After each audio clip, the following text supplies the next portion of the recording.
ഇന്ന് തന്നെ സബ്സ്ക്രൈബ് ചെയ്യൂ, നിങ്ങളുടെ പ്രിയപ്പെട്ട ഷോസ് കാണൂ. അന്ന് എന്താ ഉണ്ടായേ? എന്നെന്തേലും പറ.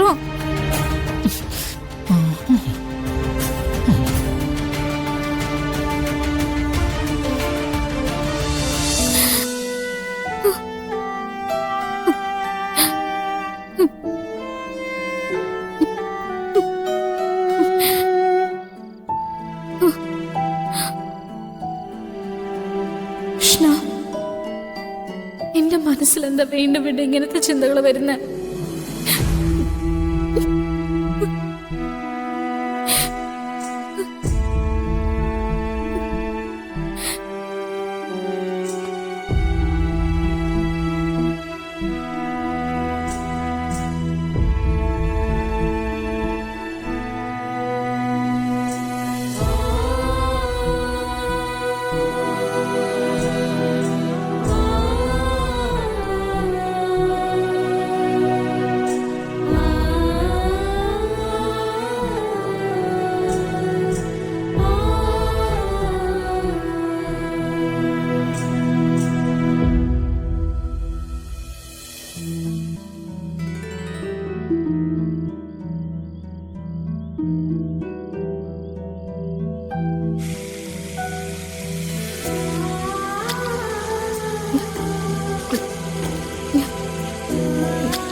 കൃഷ്ണ,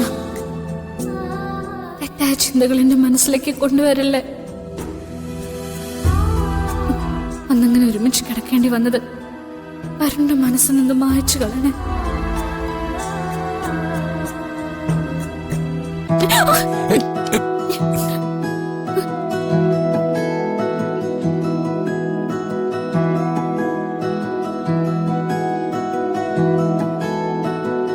ഇതെന്തു പറ്റി നേരത്ത്? വിട, എന്റെ ദേഹത്തെ തുടരുത്. അതെ, എന്നെ കാണാൻ വന്നല്ലേ? അല്ല, എന്റെ ദേഹത്തുനിന്ന് കൈയെടുത്ത്. ഇവിടെ നമ്മൾ മാത്രമേ ഉള്ളൂ. പിന്നെ നമ്മൾ തമ്മിൽ ദേഹത്ത് തൊടാവുന്ന ഒരു ബന്ധമുണ്ട്. നീ എന്റെ ഭാര്യ.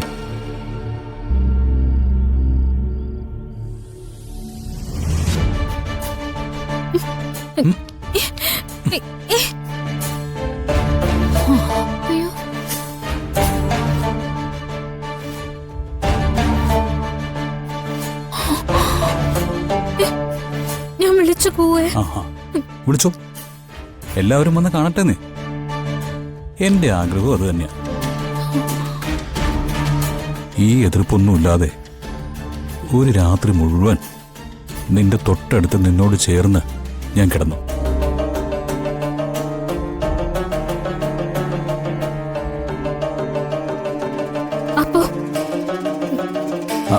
അപ്പോ ഒരു രസം ഉണ്ടായി.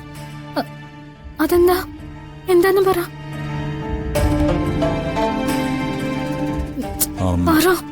അന്ന് എന്താ ഉണ്ടായേ? എന്നെന്തേലും പറ.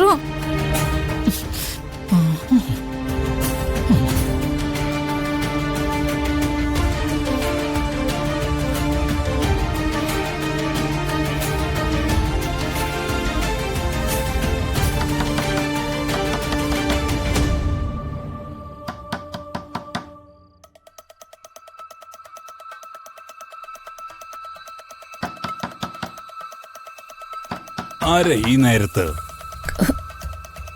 കിടന്നോളൂ, ഞാൻ നോക്കിക്കോളാം. പ്രിയങ്ക മോള് നേരത്തെ എഴുന്നേറ്റിട്ടുണ്ടായിരുന്നു. ചിലപ്പോ അവളായിരിക്കും. ഞാൻ നോക്കിട്ട് വരാം.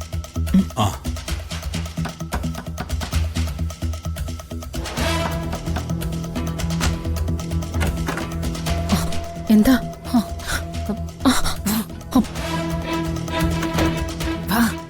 എന്താ എന്താ ഉർവശി? ഈ വീട്ടിൽ എന്തൊക്കെയാ നടക്കുന്നതെന്ന് വല്ല ധാരണയുണ്ടോ ഏടത്തിക്ക്? നീ കാര്യം എന്താന്ന് വെച്ചാ പറ. പറയാൻ തന്നെ എനിക്ക് നാണക്കേട് തോന്നുക. നമ്മുടെ കുടുംബം ഇത്രയ്ക്ക് അതപ്പതിച്ചു പോയല്ലോ. പറയുന്നതുകൊണ്ട് ഏട്ടത്തിക്ക് വിഷമമൊന്നും തോന്നരുത്. രാധികയും വരണം ഈ വീടിന് പുറത്തുണ്ട്. അവരെന്തെടുക്ക ഈ നേരത്ത്?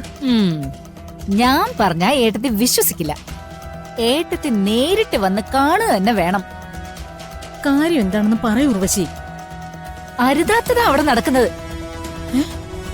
രാധികയും വരുണും തമ്മില് തെറ്റായ ചില ബന്ധങ്ങളുണ്ട്. ഉർവശി, കുട്ടികളെ കുറിച്ച് ആവശ്യമില്ലാത്തൊന്നും പറയരുത്. കുട്ടികൾ തമ്മിൽ അത്തരത്തിൽ ഒരു ബന്ധവുമില്ല. ആ വിശ്വാസം നല്ലതാ. അവരെ നേരിട്ട് കാണുമ്പോ ഏട്ടത്തിക്ക് വിശ്വാസം വരും. ഞാനവരെ കാണുമ്പോഴേ വരുൺ രാധികയെ ചുറ്റിപ്പിടിച്ച് ചേർത്ത് നിർത്തിയിരിക്കുക. ദേ, അസൂയക്കും കുശുമ്പിനും നിന്നെ കഴിഞ്ഞ വേറെ ആളുള്ളൂ. പക്ഷെ പറയുന്നത് എന്റെ മോനെ കുറിച്ചാ. അതും നിനക്ക് ഓർമ്മ വേണം. ഈ പാതരാത്രിയെ ഏട്ടത്തെ വിളിച്ചുണർത്താൻ എനിക്കെന്താ പ്രാന്തുണ്ടോ? ഞാനീ കണ്ണി കണ്ടതാ. എനിക്ക് ഈ സംശയം കുറച്ച് നേരത്തെ ഉണ്ടായിരുന്നെന്ന് കൂട്ടിക്കോ. ഏട്ടത്തെ ശ്രദ്ധിച്ചിട്ടുണ്ടോ രാധികയെ ഇവിടെ നിർത്താൻ വേണ്ടി വരുൺ നിർബന്ധിക്കുന്നത്? അല്ലെങ്കിലും അവളെന്തിനാ അനിയത്തെ കല്യാണം കഴിച്ചുകൊണ്ടെന്ന് ഈ വീട്ടിൽ ഇങ്ങനെ നിൽക്കുന്നത്? മുതിർന്നൊരു പെണ്ണല്ലേ? ഞാൻ വിശ്വസിക്കില്ല.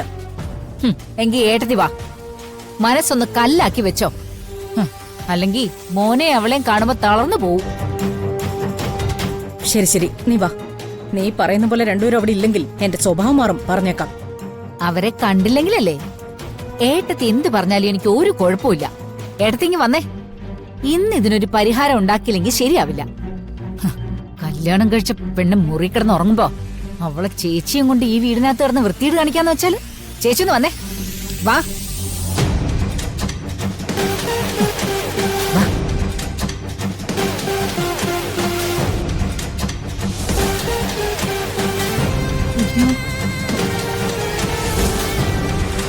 ഇവിടെ ആരും ഇല്ലല്ലോ. ആരും കാണുന്നില്ലല്ലോ. അവര് ഇവിടെ ഉണ്ടായിരുന്നു ഏട്ടത്തി, ഞാൻ കണ്ടതാ. ദേ ഉർവശി, വിളിച്ചോണ്ട് പോരുമ്പോ തന്നെ ഞാൻ പറഞ്ഞതാ ആവശ്യമില്ലാത്ത കള്ളങ്ങൾ പറയരുതെന്ന്. കള്ളമല്ല, അവരിവിടെ ഇവിടെ തന്നെ ഉണ്ടായിരുന്നു. ഇവിടെ എവിടെയുണ്ട്, ഞാനൊന്ന് നോക്കട്ടെ.